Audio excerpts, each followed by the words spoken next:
All right, here is functional training circuit number one.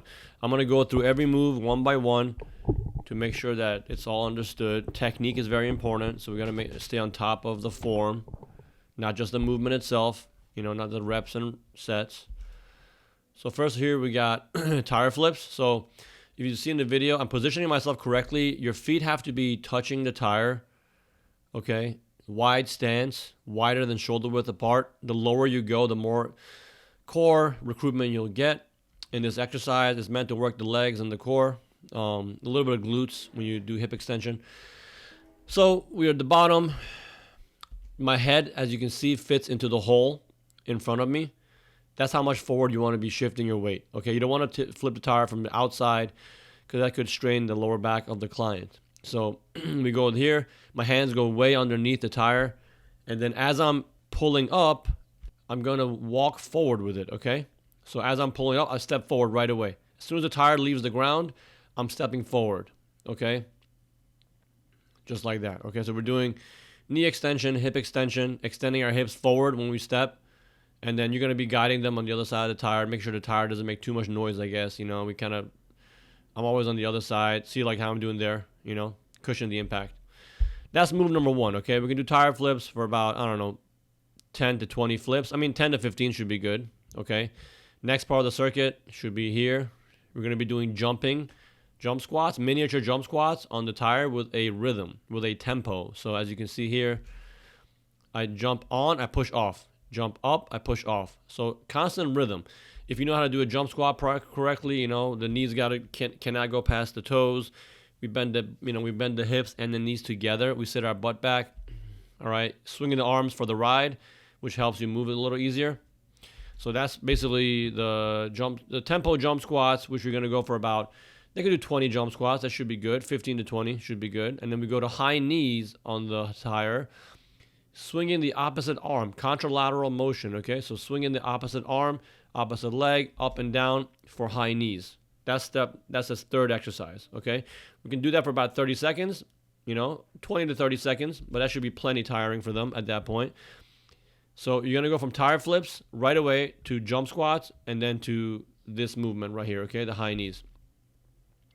Then next we got the plank. Basically, we're doing a plank on this half thingy, whatever it is called, the ball thing. You're going to basically go from hands to elbows, right? So the hands are going to go where the elbows are. Hands go where the elbows are, elbows go where the hands are, okay? Make sure you have them go one side on one rep and on the other side, the other one. So like one time you come up on the right hand first, the other time you come up on the left hand first, okay? And the key is to make sure their hips don't wobble left and right too much, okay? That's the key. Make sure their hips do not wobble left and right too much and just go up and down. Basically, that's how we do it. All right, and then we can also finish up with a little bit of mountain climbers. Once we finish with that, you can have them do mountain climbers for about 10 seconds, which should be easy to do. Just make sure their hips are flat, bringing the knees up as high as they can, and yeah, just maintain that position. Next, we got, now, what I want to do is like a superset. So you can bring that ball next to the rowing machine, so you can have them do 3 sets of planks. You can do like 10 up and down on the plank and then do 10 rows. And you can do that for 2 to 3 sets. That should be plenty for them, okay? Now, the rows, very important to have it right. Look at my positioning. My body is nice and straight, okay? The hips are not too low. They're not too high.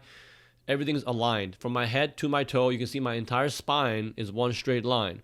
I do not shrug my shoulders, and then from there, I just pull myself up, okay? Very important to make sure you get the form right in this one. And the head should not go past the body. So you got to keep our head in line. I tell my clients to keep their head pointed at the ceiling, so that way their neck is not protruding in front of them. We have a forward head posture culture. We don't want that to happen while we're exercising our clients, okay? So pulling up and down just like that, okay? And breathe out as you're pulling up. Breathe in as you're going down. So breathe in, breathe out. That's basically the form for that. There's not much to it. And if you want them to do explosive pull-ups, you can have them do explosive movements like this. That's also fine to do. Explosive rows, just like that, as we can see here. It's a little more advanced. Next, we got this lateral shifting, lateral stepping, okay? It's like a little agility and explosive movement. Okay, as you can see, I'm basically shifting side to side. This is actually one of the more complicated movements to do, with the client. So it may require a little bit of coaching to get right, but it can be done. You just got to, tell them you got to put their foot on the dot. The white dot in the middle of the ball, that's where the foot goes every single time.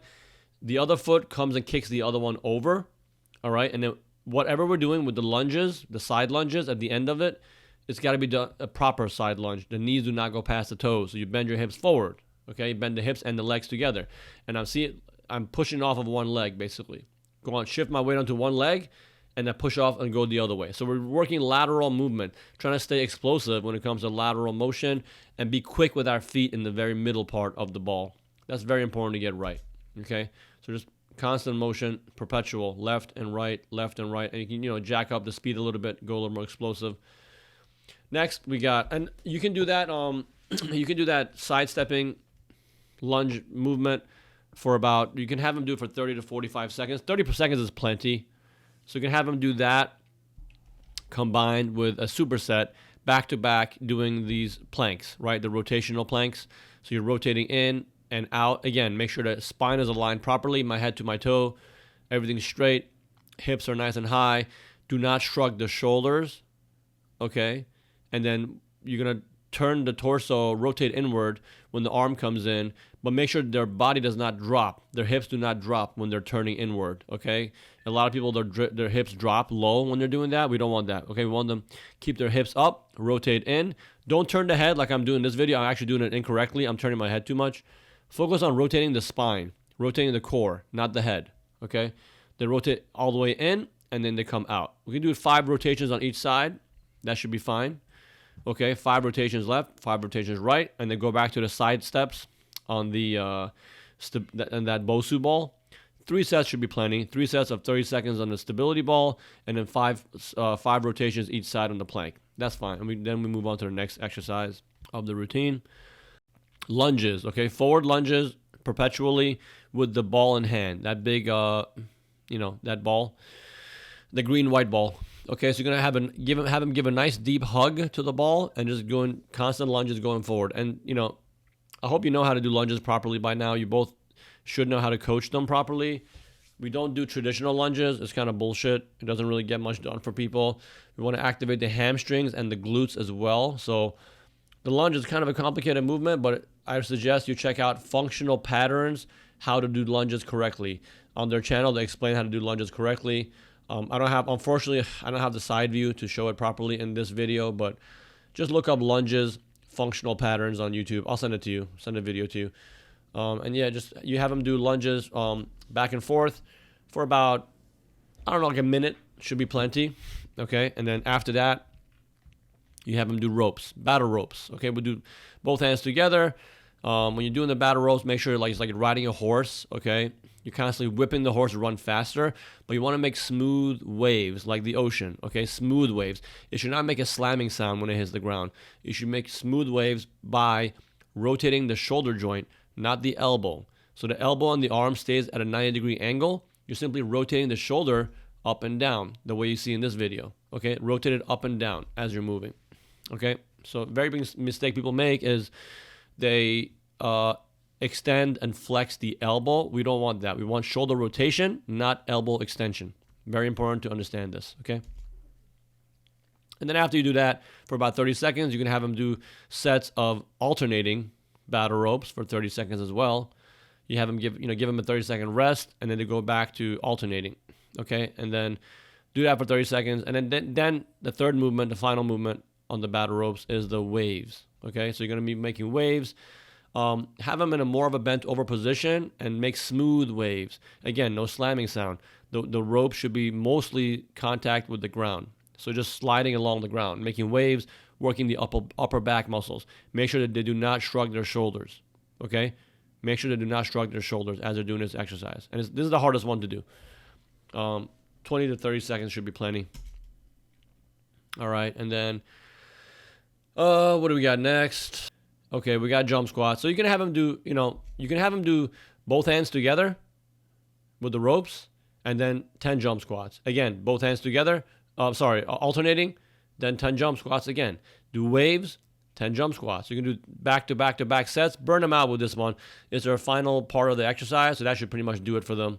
You know, that should wrap up the whole hour. You know, you can finish up with some stretching and corrective work at the end, but that should be plenty. Jump squats, you can see right here in the video, the way to do them correctly, okay, is to squat properly, sit your butt back, and then pop up from that position, okay?